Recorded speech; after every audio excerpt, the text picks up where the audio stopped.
Bless you. That was a repeat. I was to myself. That was a repeat. My apologies. But here I am today, just running a little late. But I just wanted to let it play. I was encouraging myself. I was like, "Go ahead, Jackie. You're so right." I'm like, "Should I step in or not?" I said, "Amen." You know it's all good. But God bless you all. Happy Sunday, Pastor Hobbs. Always a pleasure. He's always smiling. Just God bless you. They said, a smile is always contagious. So thank you so much for always smiling, Pastor Hobbs. To God be the glory. God be the glory.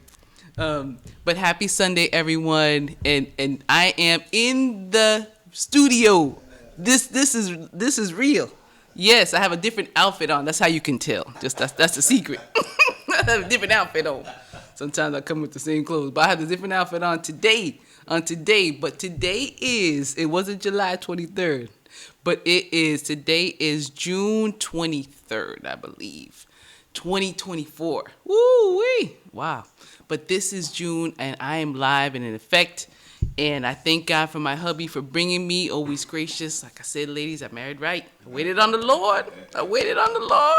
Long, but I married right. Thank God for him. But I am here. I couldn't be here earlier. During the months, my mom had a stroke, and I'm the eldest daughter, so I've been in Jersey.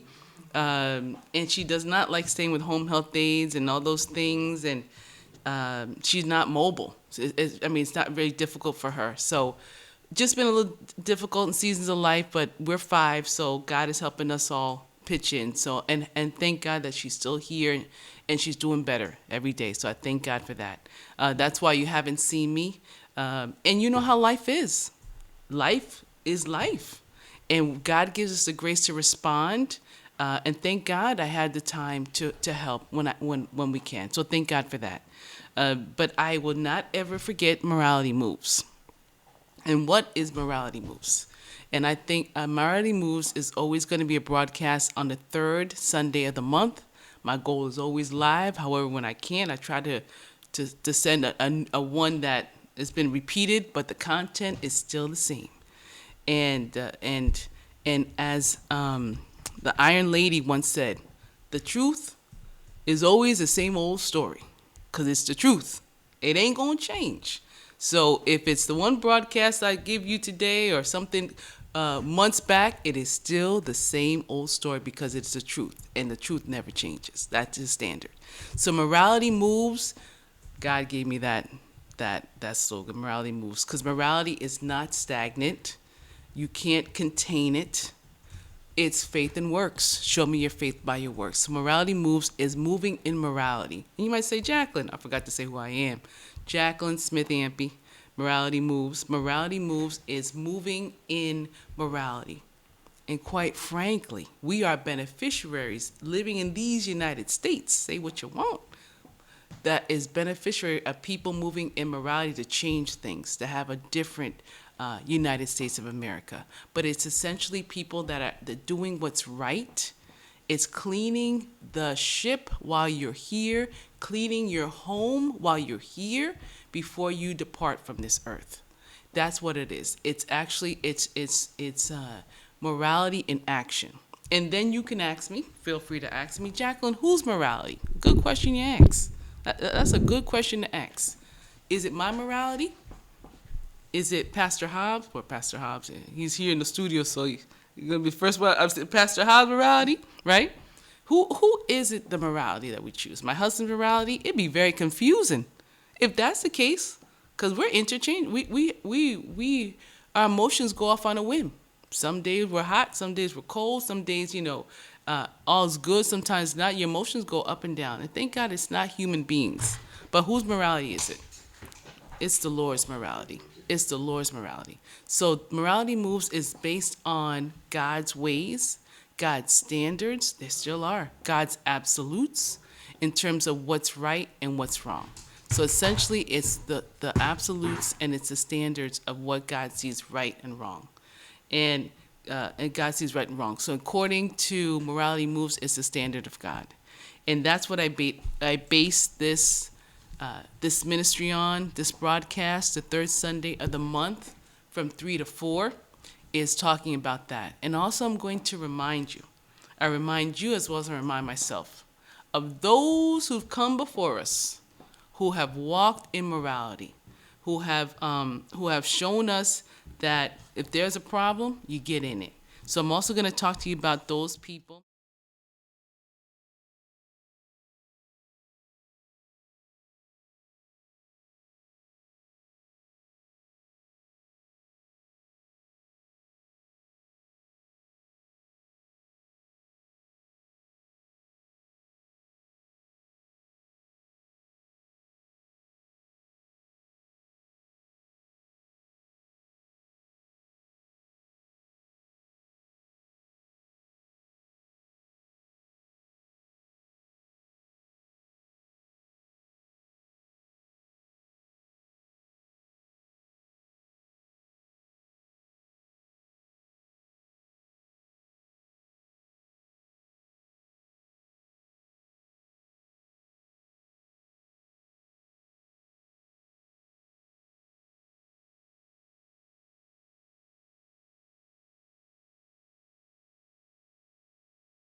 Yet so profound.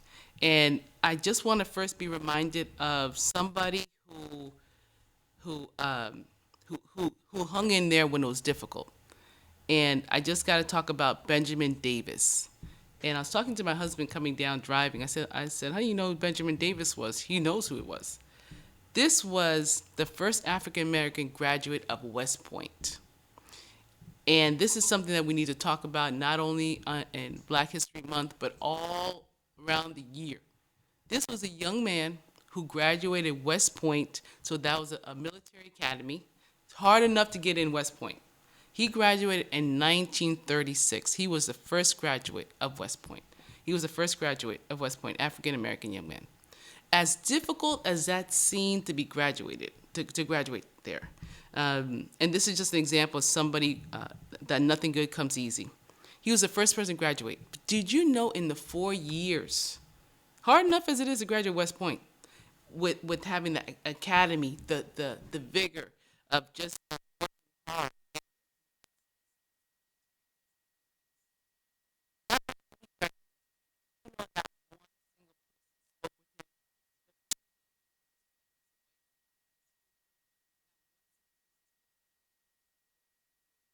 Not one,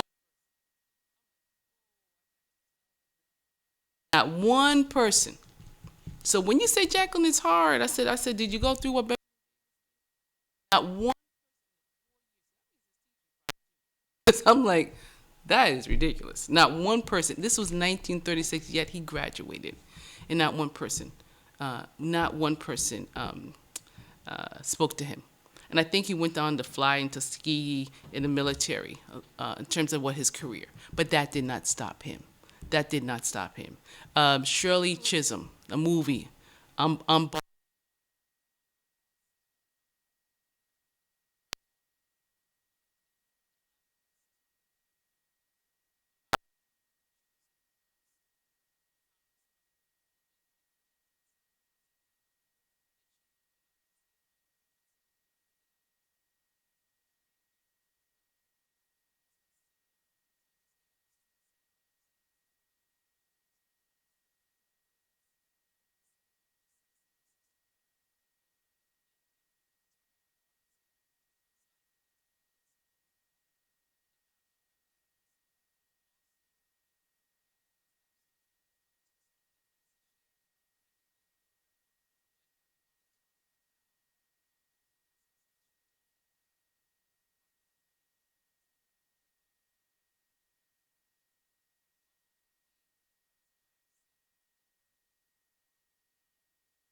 all know about Martin Luther King. But did you know that he only had about 5 or 6 different suits?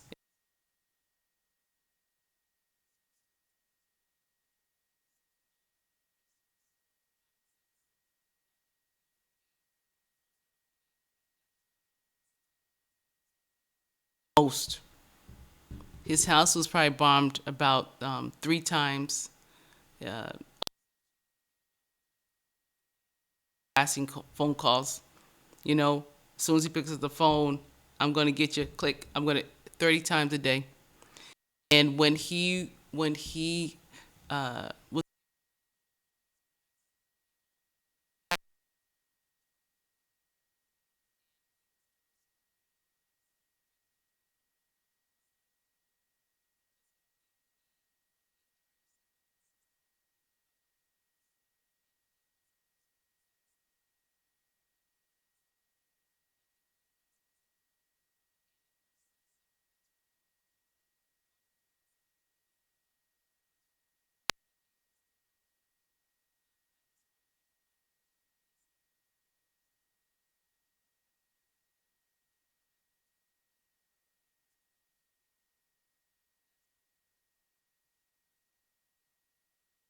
AC, roll down the windows. It's not like I walked here.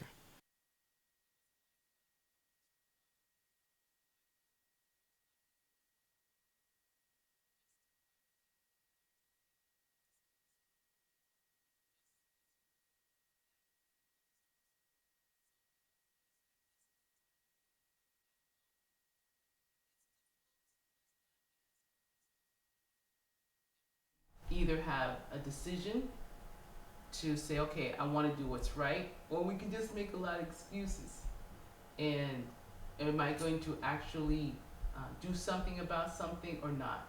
And we all can all have that choice. But I want to talk about Mary, Dr. Mary Bethune McLeod. That's another person that people haven't heard about. Dr. Mary Bethune McLeod. She was born in 1875, and she was another person that walked in morality. That said, you know, I'm born in 1875. She was the 15th child of 17 kids. 15th. And she was the first person out of slavery. I'm not sure. First person out of slavery. Her grandmother was royal, and she was the first person out of slavery. And she walked 5 miles to school every day. 5 miles to school every day. And she said, I want something more out of life. Want something more out of life. But her parents instilled that in her, because she also had a grandmother that was royal.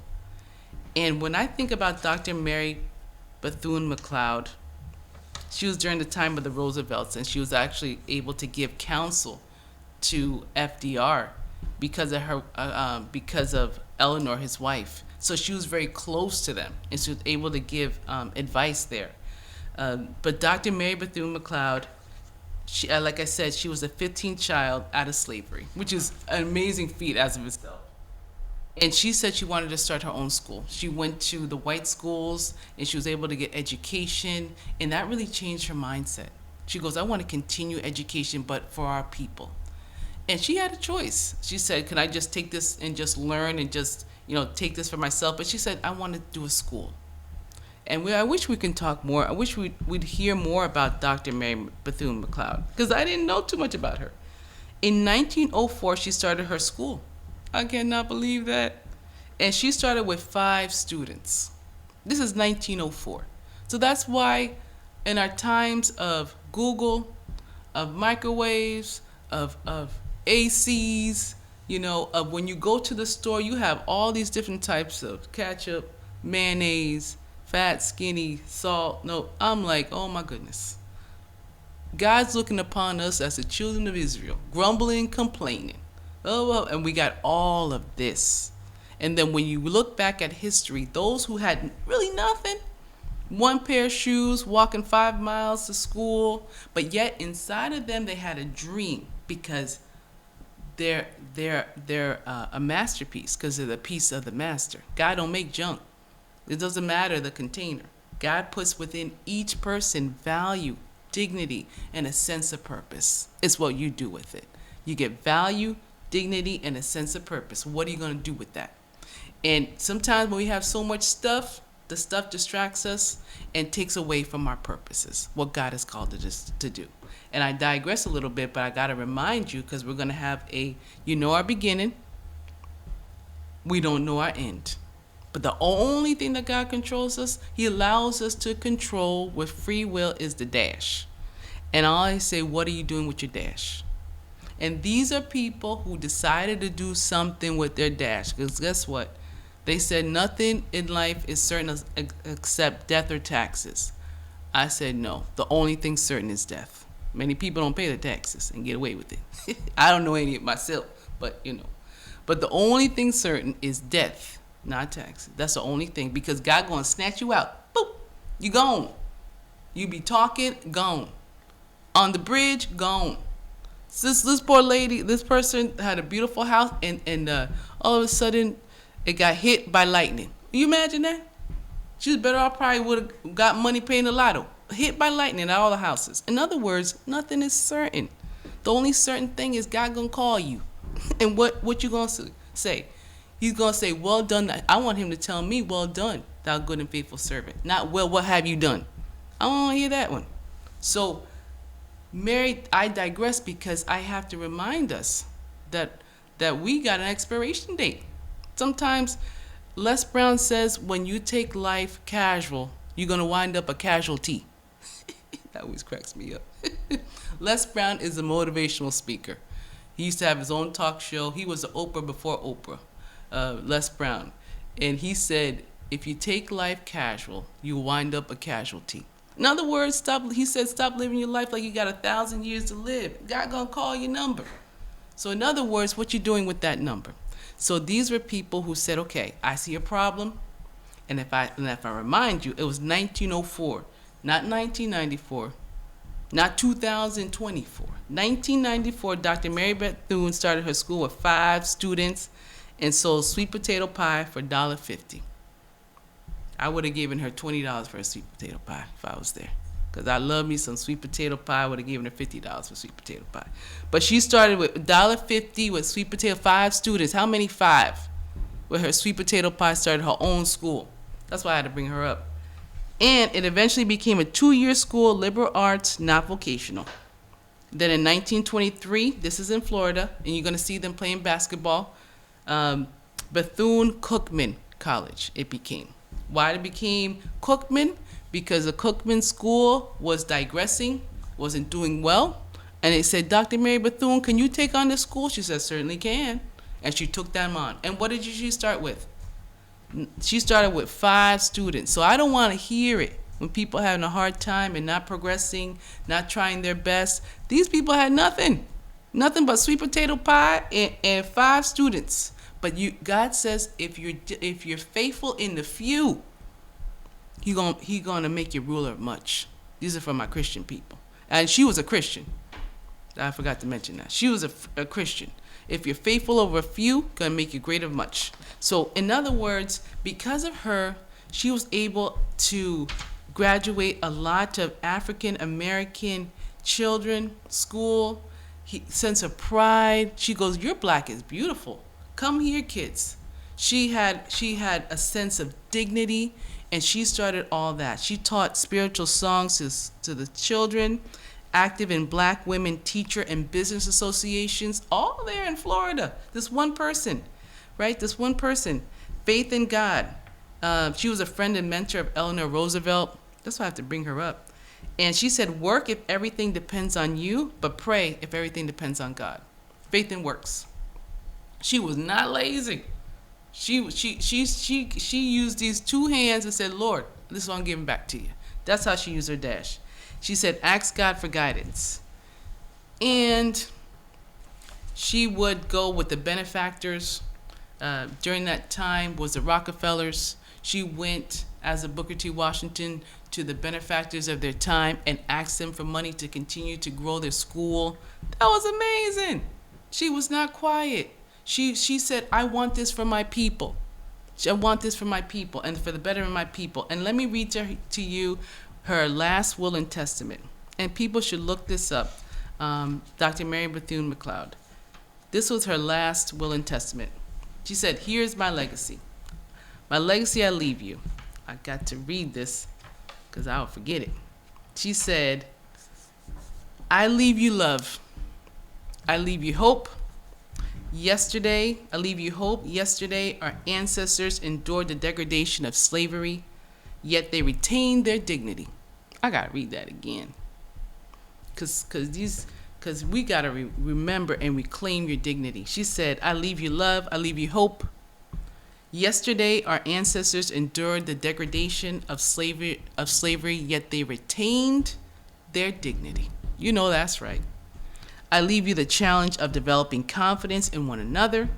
I leave you thirst for education." Yeah, education is important. Continue education. "I leave you respect for the uses of power. I leave you faith. Faith in God is the greatest power, but the greatest too is faith in oneself. I leave you racial dignity." She worked with white, black. She worked across the board. "I want Negroes to maintain their human dignity at all costs." Again, dignity in yourself, in your culture. I want Negroes to maintain the human dignity at all costs. "And I leave you desire to live harmoniously with your fellow man. And I leave you finally a responsibility to our young people." And that's a mic drop. "I leave you finally a responsibility to our young people." That was Dr. Mary Bethune-McLeod. And she started with 5 students, sweet potato pies, starting a school, but it was the vision inside her to make her community better. But she said, lastly, "I leave you finding responsibility." She's talking to us older people.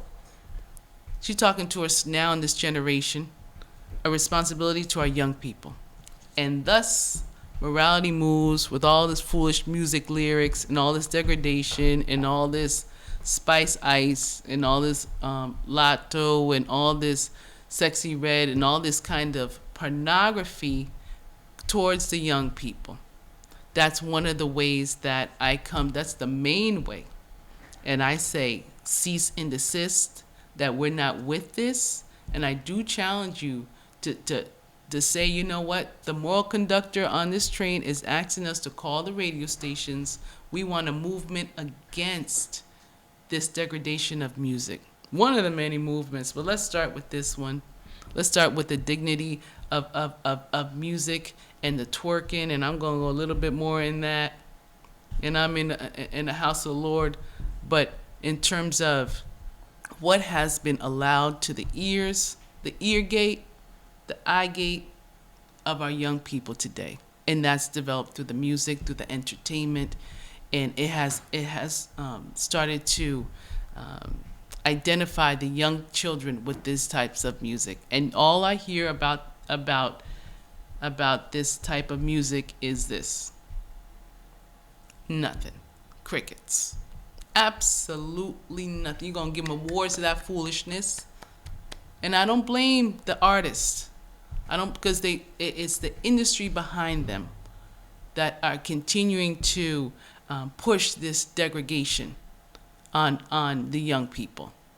One of the most new filthy artists, and I don't blame her. I blame the industry behind that and pushing this onto the youth. Because if you ask them privately, they probably don't want to sing that. But the one with Sexy Red, her producer is black. So this ain't no black or white stuff. It is just what is pushing on the younger kids. And it has become quite pornographic. But again, what do you hear? Nothing. So silence equates to acceptance. And Martin Luther King said, your silence will hurt you.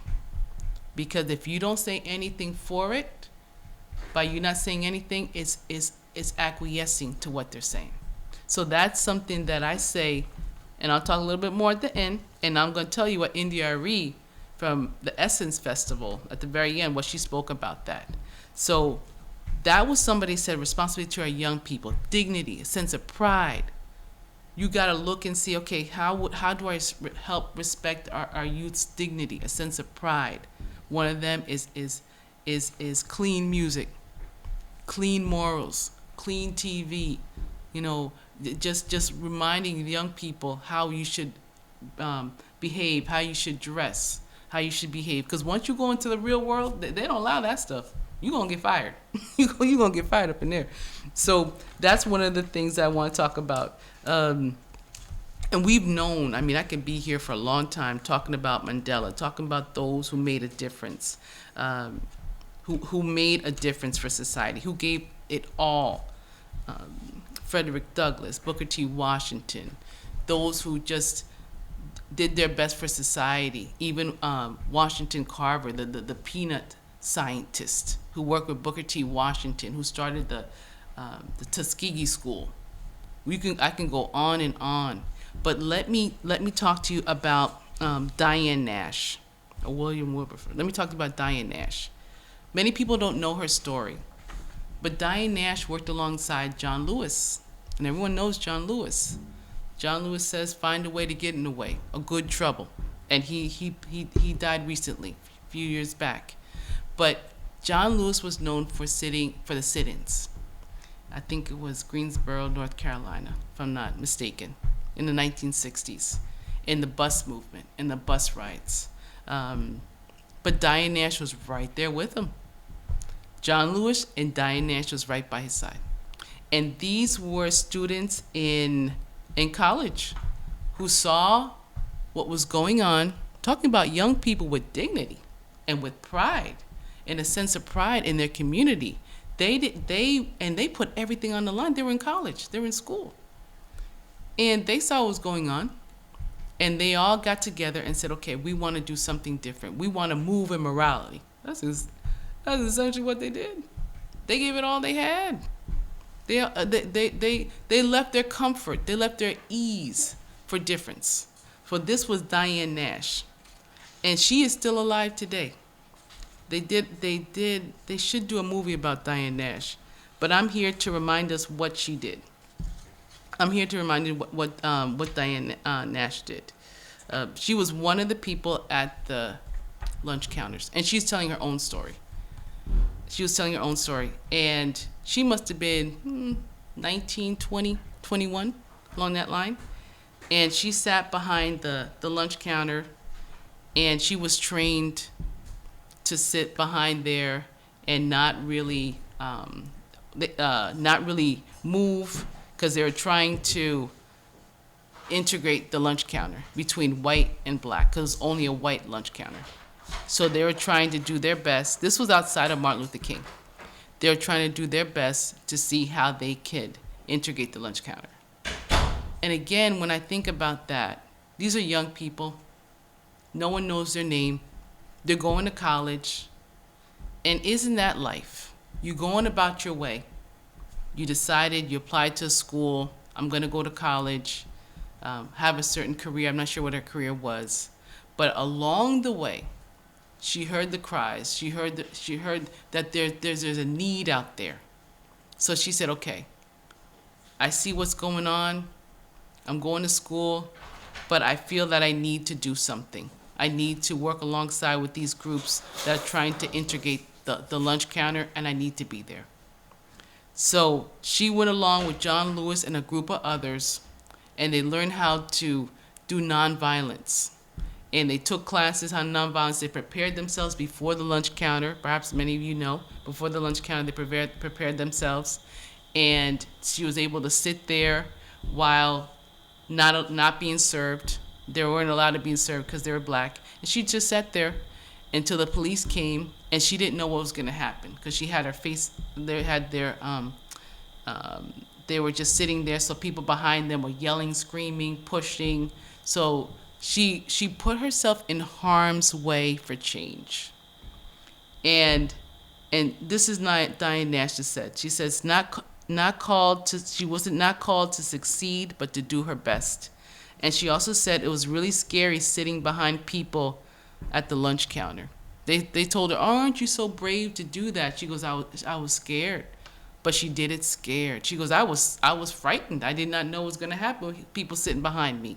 But she had a bigger cause. She goes, it was really scary sitting behind people at the lunch counter. She said, we were able to summon the courage because segregation was so harsh, demeaning, insulting, and degrading.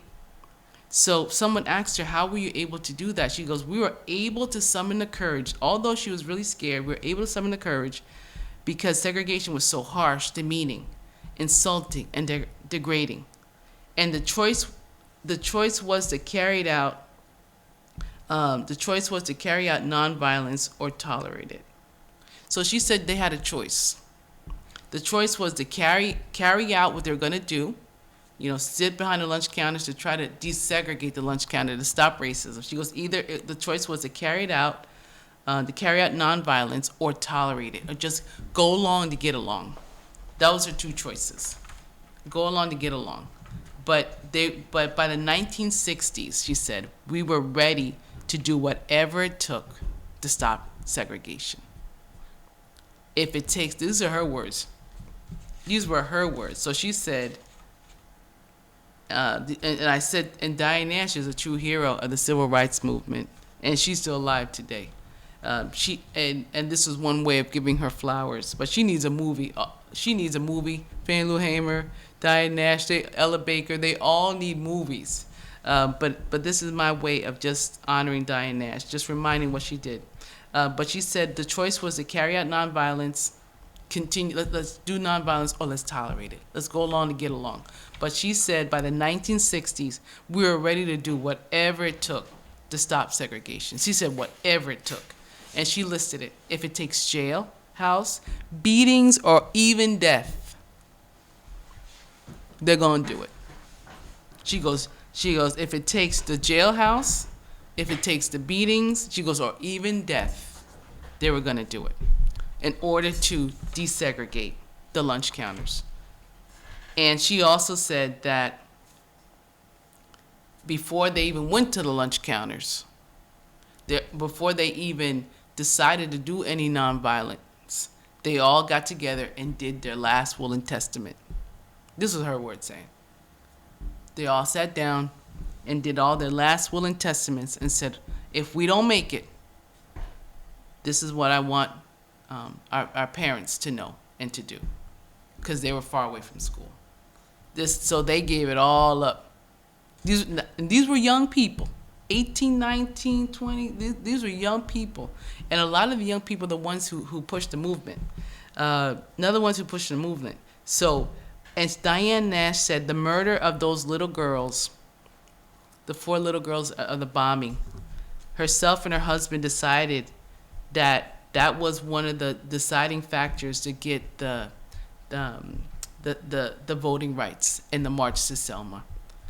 And she was one of the originators behind that movement.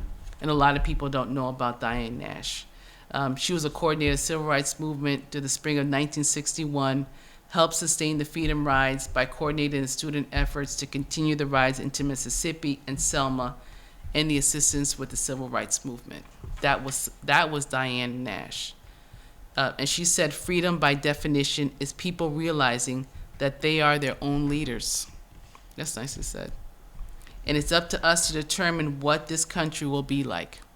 That's not me saying, that's Diane Nash. She said freedom by definition is by people realizing that you're your own leaders, that you have the right to interject and say this is how it should go, as opposed to complaining and saying why is something going this way. Well, God perhaps made you to help change that. So she said it's up to us to determine what this country will be like. And when citizens see the roof leaking, she said when citizens see the roof leaking, they call the plumber.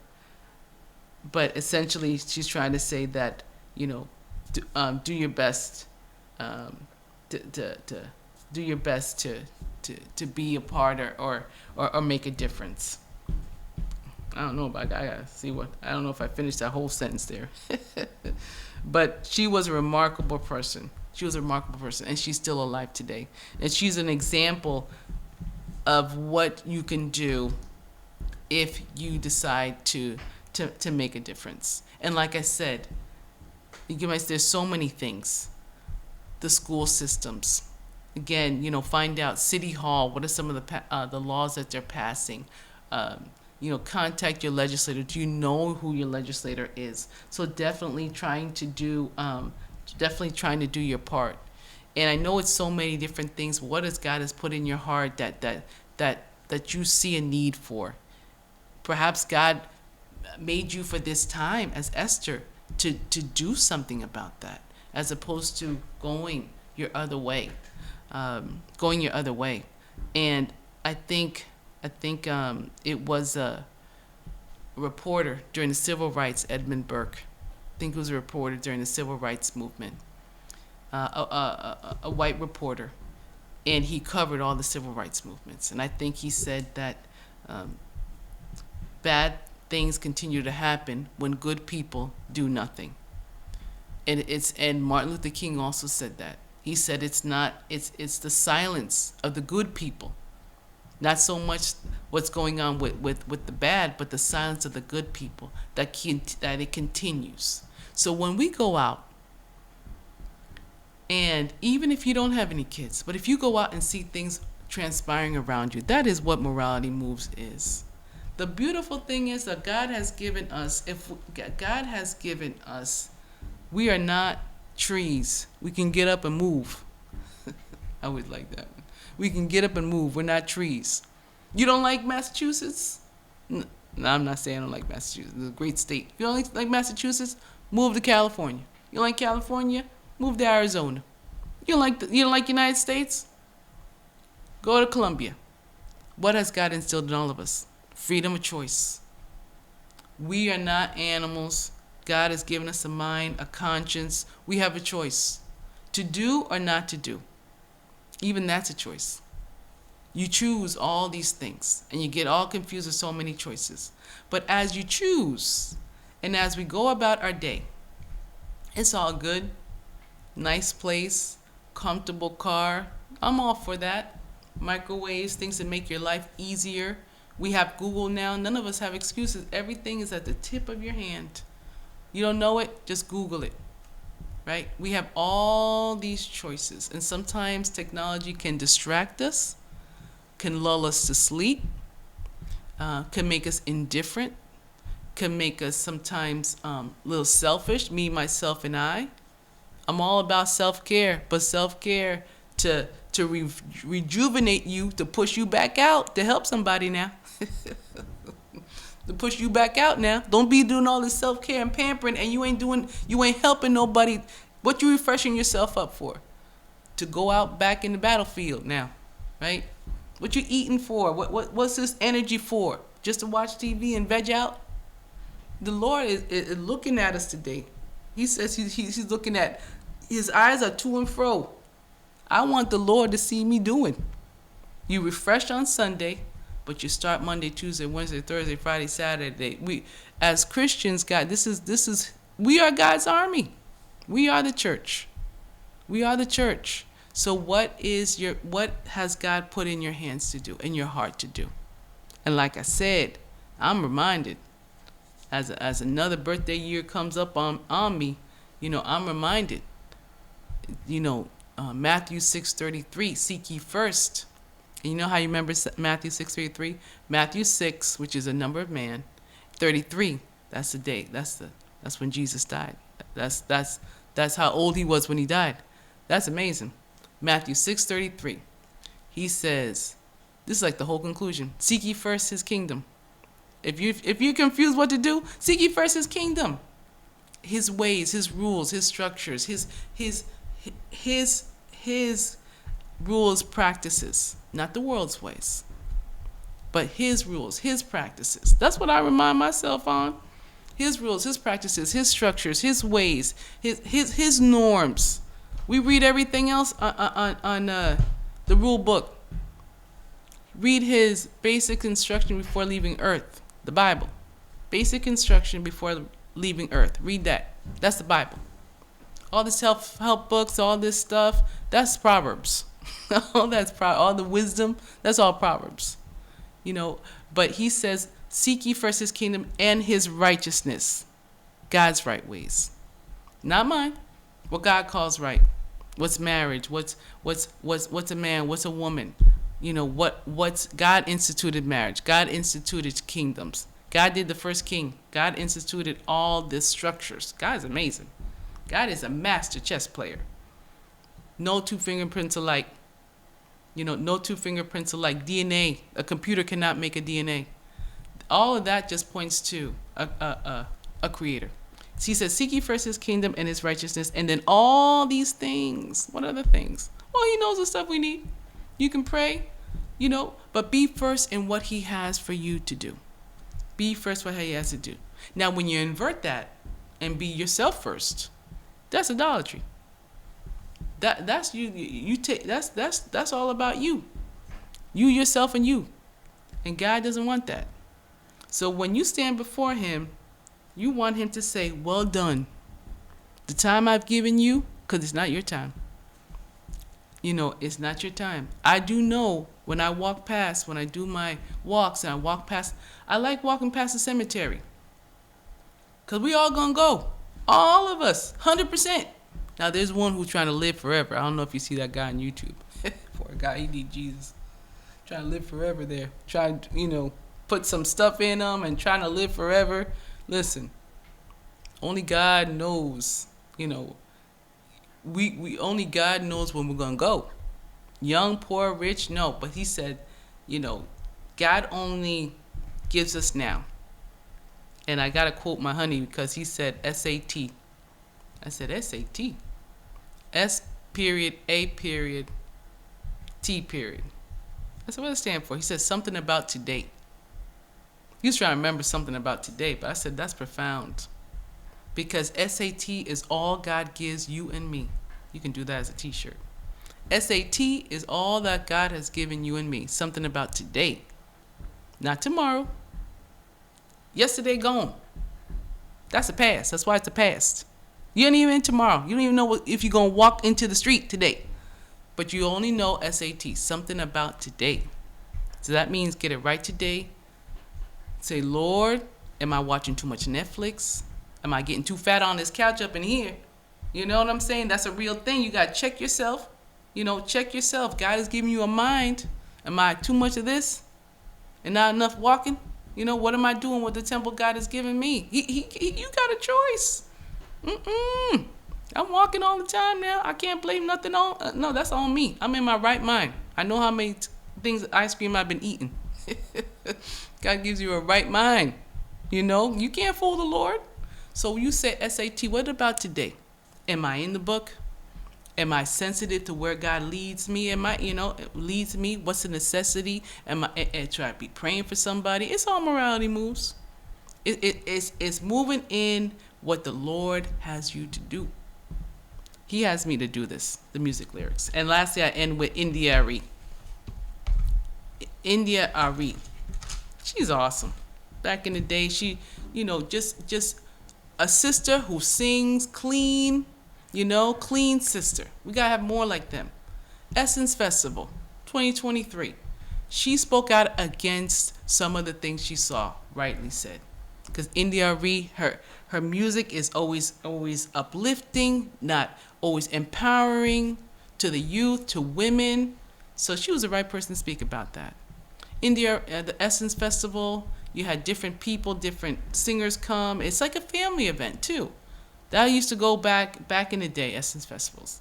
So now they had Janelle Monáe. They had Megan Thee Stallion. Her real name is Megan Ruth something. Intelligent young sisters. But the industry wants to perverse and just really make it quite a perversion. And Megan, they had the singers twerking. Now, I do not know how in the wild world of sports I would have been kicked out because I would have gotten on that stage. You guys would have saw me going to jail. I said, oh, you got get some clothes on, stop this mess. No twerking up in here. If I'm bringing my little nieces and nephews to a clean show and I see all this nastiness going on, I'm going to be on the news locked up. Because I'll be like, oh, you guys got to get off this stage. This is nasty. Twerking and all, and it has progressed. It has progressed, but they're twerking and all this and half naked, doing all this nastiness. And because I'm, you can only imagine. And they're all like, And India Ari said, this is nasty. She goes, just because everything a human does, you ain't going to show that on the stage. And you know what happened to her? They like, oh, you're old. Oh, this is art. This is the African American community. Oh, this is art. Oh, don't be hating. And that's what happened to Miss India Reed. And you know that even Janelle Monáe, just a beautiful voice, right? She showed part of her breast, nudity, young people, like nothing. She called that out too, and I said, this is what we've come to. This is what we come to, and that was debated whether or not that was okay. And most people like, oh, this is just art. There's always been these type of people just hating, and I'm like, oh, my land to Georgia on my mind. This is where we become. Oh, if I was there, oh, you would have saw me on the news, because that was not happening. That was not happening. And I got more up there. Us older people say, get some clothes on these people and get off the floor. That's what you got to be doing. But instead, people are just like, and they're going to be on BET and all this other foolishness. And then you wonder why our children act the way they do. And wonder why they dress the way they do. That's why I had to wrap it up with this was the Essence Festival. This wasn't me. This was India Reed talking. You can Google that. You can Google that. And they're not going to blast that. You can Google that. That's Miss India Reed. And she's known for clean lyrics, uplifting women. That's what I'm talking. That's what Dr. Bethune-McLeod was talking about. So when we go by, I said, what I want you to do is to say, cease and desist. I ain't with this. I know you ain't with this either. I know you ain't. But your silence is going to hurt the kids. They're going to hurt the kids. They're going to hurt them. And as a moral conductor in this train, you call, you push back, you tell Sony, you tell all these people, we ain't with this. So that's what I'm going, and that's why I bring receipts. It ain't me. It is what's going on. So how long we're going to keep? We can't keep going with this. So I will be back. The fourth Sunday of the month, Sunday at 3, as the moral conductor on this train. We're going to push back on this. And it ain't just me. We're going to push back on this. And I say cease and desist. We ain't with this. Call these radio shows. Say this is nasty and perverse. And we want better for our kids. So thank you for listening. This has been the moral conductor of this train. And I say cease and desist. Tell them we ain't with this. All right. God bless you. And I hope to see you. Hope it ain't a repeat. I can't promise, though.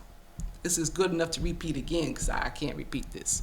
But every fourth Sunday of the month, 3 o'clock, Jacqueline Smith out. Ampey.